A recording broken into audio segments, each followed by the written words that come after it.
Imagine medical implants designed to do their job and then just, well, dissolve safely inside your body, uh, completely getting rid of the need for a second surgery. Yeah, it sounds like science fiction, but it's actually happening now. Exactly. It's a rapidly evolving field in material science.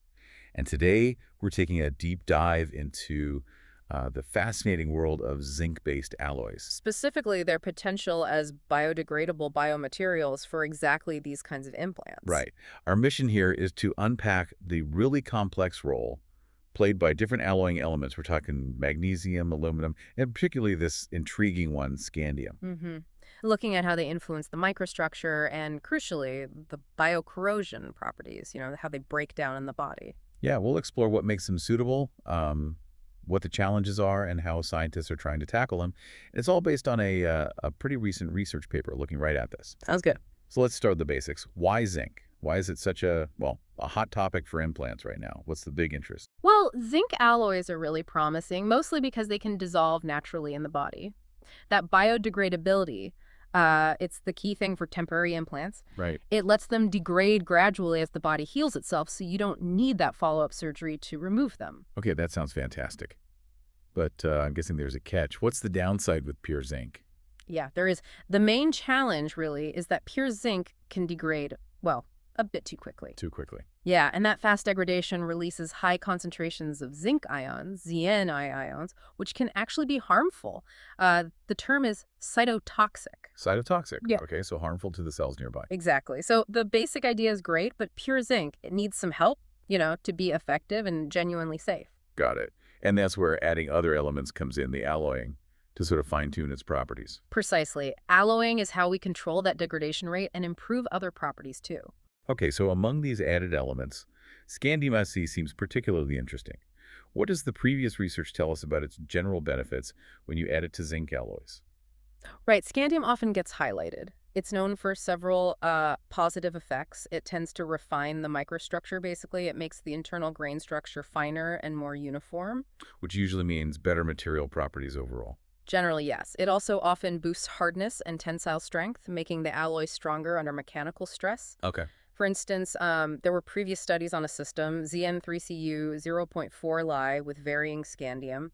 They found that a higher scandium amount, specifically 0.5 weight percent, actually improved its corrosion resistance. Oh, interesting. Yeah, and an intermetallic phase formed, Cherlessy Z and year, was even linked to good things like high cell compatibility, encouraging bone growth, that's osteogenic stimulation, and even anti-inflammatory effects. Oh, okay. And another key example is a ZN4AG 0.1 SE alloy. This one was developed for something called guided bone regeneration membranes. GBR membranes, right? Exactly. And tests, both in the lab, in vitro, and in living systems, in vivo, confirmed that adding silver and scandium together improved the strength, helped control corrosion, and promoted good cell behavior, bone differentiation, and importantly, anti-infection properties. Anti-infection. That's huge for implants. Absolutely critical. It showed significant antibacterial activity against common culprits like Staph aureus and E. coli. Reducing infection risk is paramount. So scandium sounds like, well, almost a miracle element based on that. But the source we're looking at today also mentions a lack of consensus about its biodegradation. What does that mean for this study? It means that, yeah, despite those known mechanical benefits and some really positive findings in certain systems, its exact role in how alloys degrade in the body isn't, let's say, universally understood across all possible zinc alloy combinations. Oh, okay. Context matters. Precisely. So this study was set up specifically to try and clarify that complex role, to get new insights into how scandium behaves in this specific ZN-MG-LSC combination. All right, let's unpack this specific research then. How did the scientists actually approach this investigation? So they systematically developed a series of zinc alloys. They started with zinc and added magnesium, then magnesium plus aluminum, and finally magnesium, aluminum, and scandium. Okay, building it up step by step. Exactly. They used a pretty standard method, conventional gravity casting, and carefully controlled the chemical composition to really isolate the effects of each added element, especially on corrosion resistance. And then preparing the samples for the actual tests. Right. After casting, they gave the samples a heat treatment. It's called homogenization at 300 degrees Celsius for 4 hours. This helps make the structure more uniform. Okay. Then they brought out the advanced tools like scanning electron microscopy, CM, and X-ray diffraction, XRD, to really look closely at the microstructural features, the grains, the phases present. And the crucial part, testing how they corrode in the body. How was that done? They used a comprehensive approach. They combined electrochemical tests, which give you quick data on corrosion tendencies, with longer-term immersion tests. Immersion tests, Right. just soaking them. Essentially, yes. But in a specific solution called Hanks salt solution, it's designed to mimic the physiological environment of the human body really closely. Got it. And importantly, they kept the temperature controlled at 37.5 degrees Celsius, plus or minus half a degree, to simulate body temperature accurately. Okay, very controlled conditions. So here's where it gets really interesting for me. What did that detailed look at the microstructure, the SM and XRD results, actually show? Especially when they added the scandium. Well, the SEM images showed that the alloys containing scandium had significantly refined grain morphologies, smaller, more uniform grains, as expected from scandium.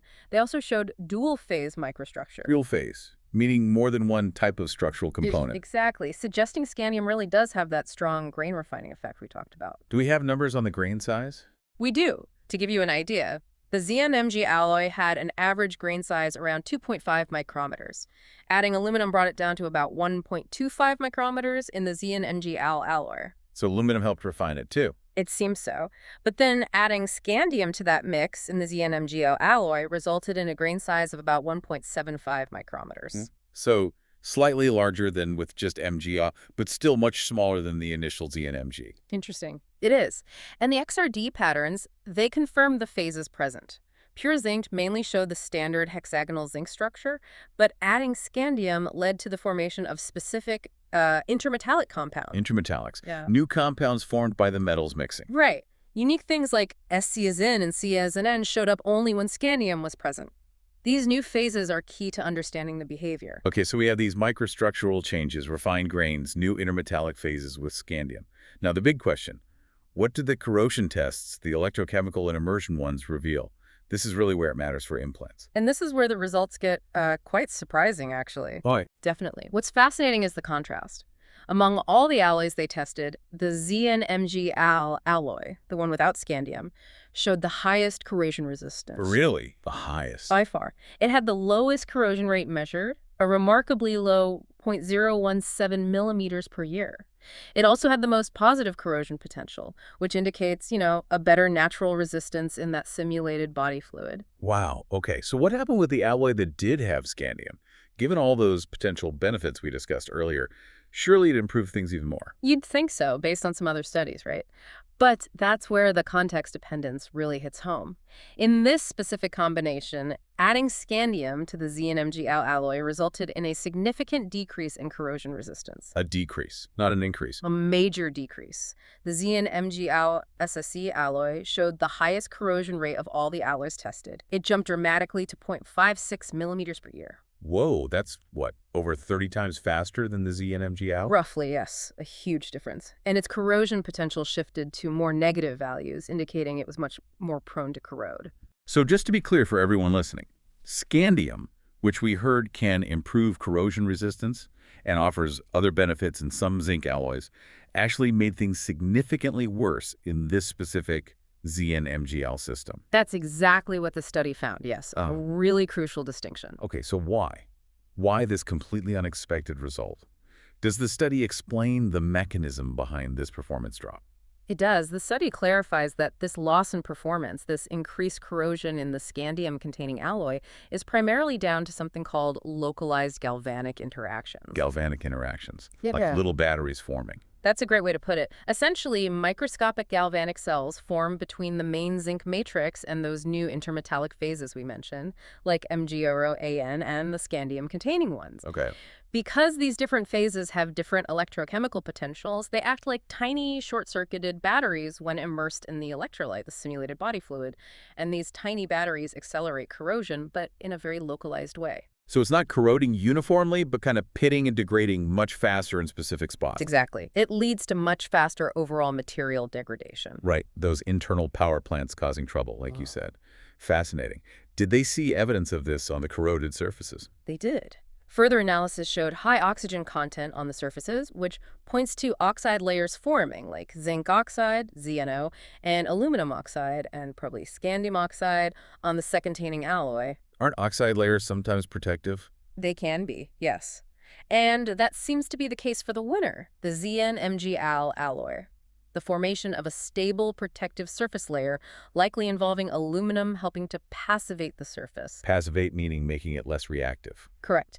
That passivation layer significantly contributed to its superior resistance. But for the ZnMgAl-SC alloy, things were different. They observed chemical heterogeneity, meaning the elements weren't perfectly distributed. So those scandium phases weren't spread evenly. Apparently not uniformly enough. That, combined with the different electrochemical potentials and likely an irregular oxide layer forming, just created more sites for that localized galvanic corrosion to kick off and run wild. It highlights the complexity. Just throwing in a good element isn't enough. Wow. It really underscores the incredibly intricate balance needed when you're designing materials meant to go inside the human body. So what are the key takeaways from this deep dive for the future of these biomedical implants?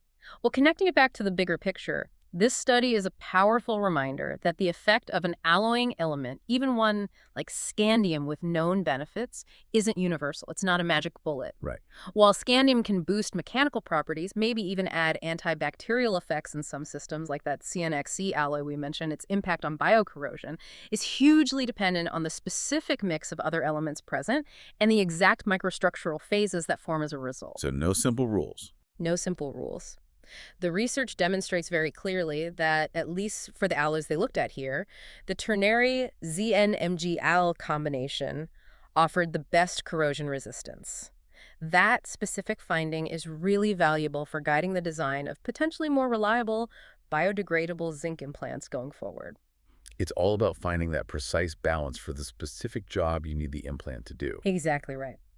So reflecting on this deep dive, what really stands out to you about how these tiny elemental additions can so dramatically change how a material behaves inside us? For me, it's just a powerful reminder that in material science, maybe in all science, knowledge is most valuable when it's understood with nuance. The journey isn't always straightforward. What works wonders in one specific context might actually be detrimental in another. Yeah, this study really paints a vivid picture of that, doesn't it? How the precise combination, the interactions between elements can just completely flip a material's performance, even for an element like scandium that has a pretty good reputation otherwise. It really is about understanding that subtle, intricate dance of atoms to create materials that genuinely heal, rather than causing unexpected problems. And maybe that leads to a final thought for you to consider. As researchers keep refining these biodegradable implants, how might they harness these diverse, sometimes contradictory properties? Like with scandium showing promise here, problems there. That's the challenge, isn't it? Could they maybe strategically combine materials, create novel composite structures, or even use advanced manufacturing to precisely control which phases form? It seems the future isn't just about finding the single best material overall, but finding, or rather designing, the precisely right material for a very specific job within the incredibly complex environment of the human body.